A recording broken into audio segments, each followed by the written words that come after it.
This must be episode 6 of painting an icon of St. Peter preaching at Pentecost. Now, as I've said in the last 5 episodes, I've been commissioned by the editor of With Love to the World to paint a Pentecost icon. So, they would like this photo of a Pentecost icon for the Pentecost edition of With Love to the World in 2021. Now, in this episode, I'm doing background, the frame and the area around the saint, who's painted in warm colours, in lots of Ercolano red. But for today's exercise, the surround will be cool, quite cool, grey and some blue.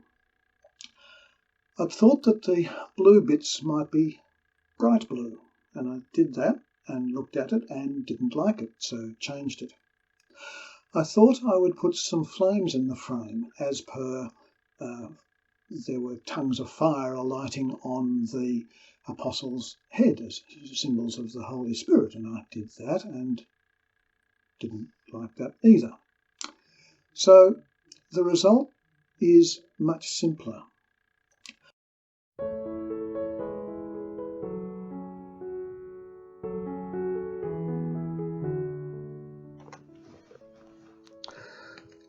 Now, before we start mixing paint, I want to mark up this border a little bit because I need some guidance.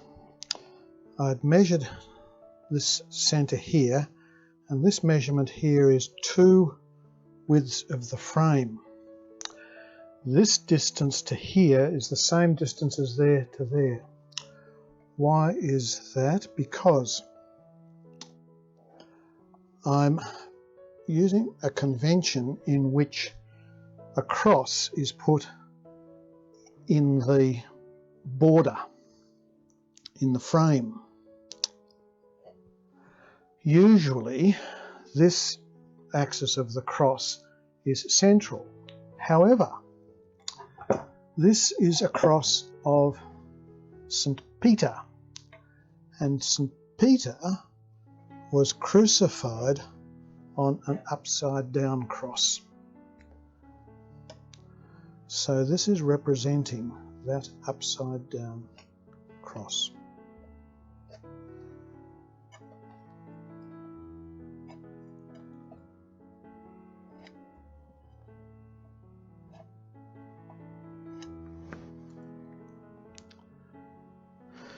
Now, the other thing I want to have a go at representing in this frame are the flames from the story of Pentecost, where tongues of flame alight on the apostles' heads, symbols of the Holy Spirit descending. So, what might they look like? Let's try.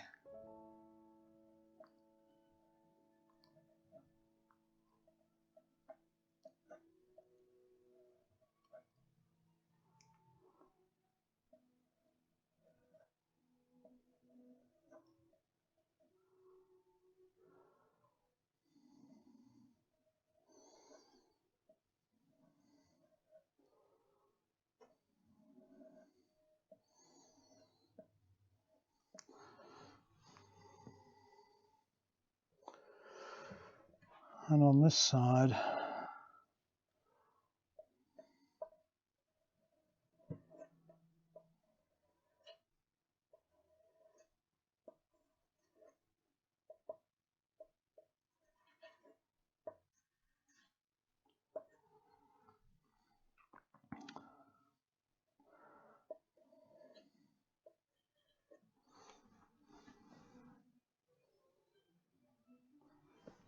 okay.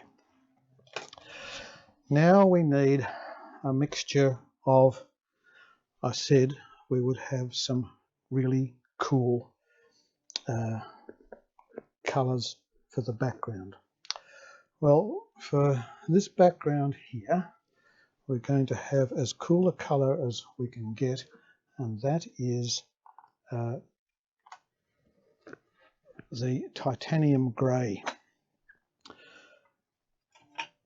The titanium grey will be a basis to the frame as well, but here's a start, and we need a good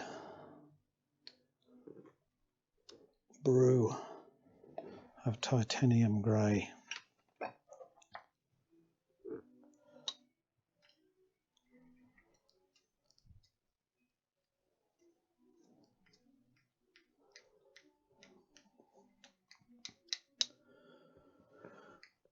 One of the things that I'm wanting to do with this, I'm not going to change the tone of this grey. It's going to just be this pure single pigment colour.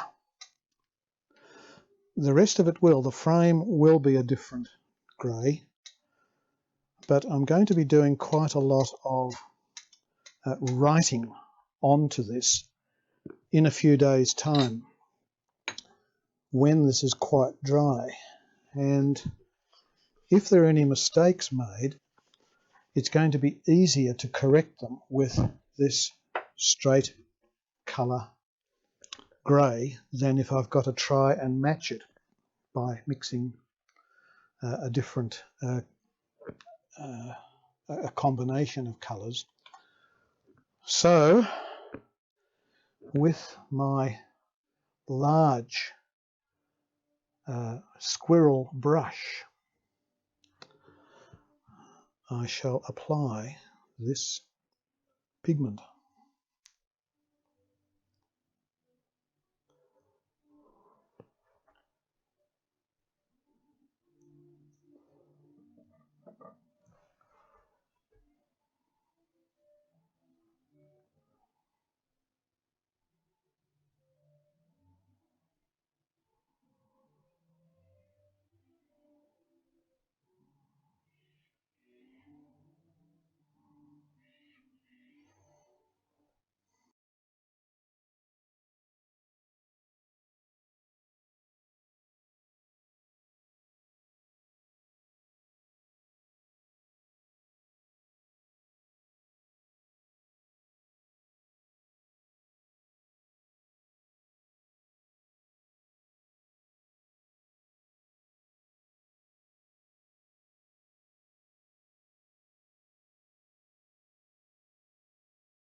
Cross.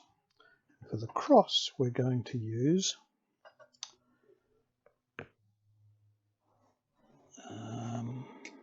blue. And it's going to be bright, bright, bright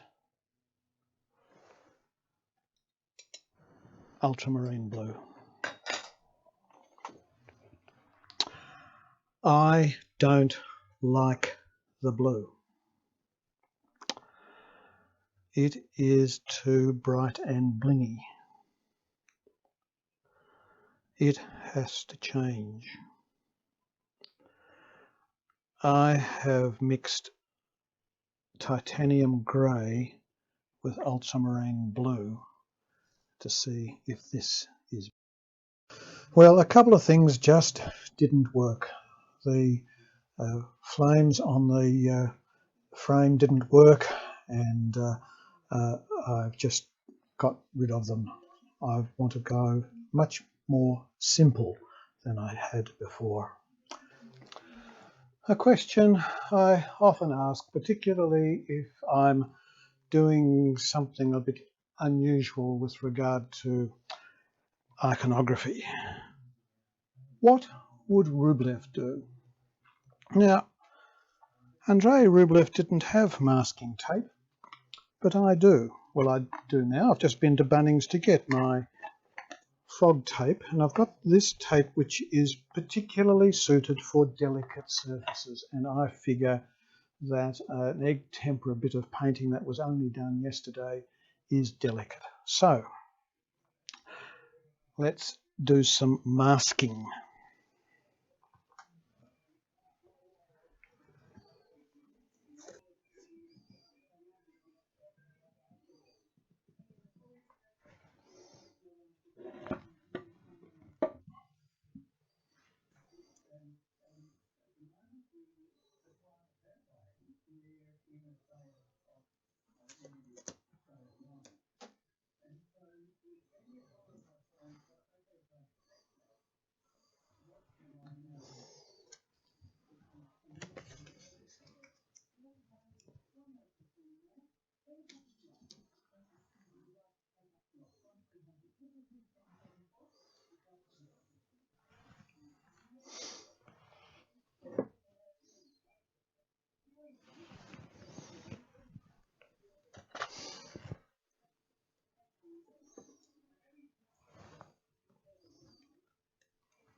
Good. Now let's add unbleached titanium.